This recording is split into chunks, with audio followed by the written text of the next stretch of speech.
बिस्मिल्लाहिर्रहमानिर्रहीम इय्याक नअबुदु व इय्याक नस्तईन। मैं आज अपने उन सारे पाकिस्तानियों का शुक्रिया अदा करना चाहता हूँ कि जो आज सड़कों पे निकले, जिन्होंने मुजाहरे किए, प्रोटेस्ट किया, एक इलेक्शन कमिश्नर के एक जानिबदार फैसले, एक साजिश का हिस्सा बन के, एक माफिया का हिस्सा बन के उसने जो फैसला किया आज, और जिसकी वजह से मेरी कौम सड़कों पर निकली, मैं सबका शुक्रिया अदा करना चाहता हूँ।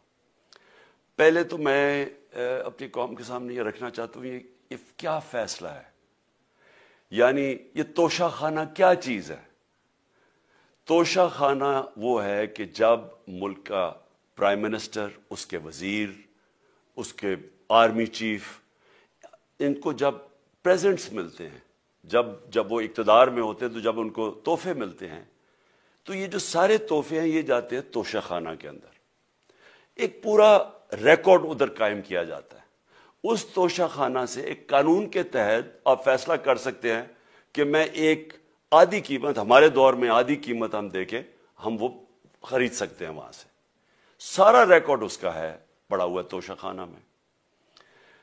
तो ये जो केस इसने किया है, ये जो केस के ऊपर फैसला दिया है, मैं आप सारी कौम के सामने अब ये कहना चाहता हूं कि जब भी, और इंशाल्लाह हम अब जा रहे हैं अदालत में, मैं आज सबके सामने कहना चाहता हूं कि ये अदालत के अंदर केस जाएगा और इसमें एक चीज गैर कानूनी नहीं निकलेगी, क्योंकि सारा रिकॉर्ड अवेलेबल है। और जिन्होंने कानून तोड़ा है, तोशा खाना का कानून किसने तोड़ा है? आसिफ जरदारी ने और नवाज शरीफ ने। कैसे तोड़ा है? उन्होंने 4 महंगी महंगी गाड़ियां इस तोशा खाना से निकाली है। कानून ये कहता है कि आप गाड़ियां नहीं निकाल सकते, मुझे भी मिली थी। तो उनके केस तो सुने नहीं, उनके 10 साल से केस पड़े हुए जो इन्होंने ये गाड़ियां गैर कानूनी तौर पे निकाली थी। और वो जो कि सारे मेरे वकील ने आज कौम के सामने बताया कि सारा रिकॉर्ड अवेलेबल है, उसके ऊपर इसने ये फैसला किया।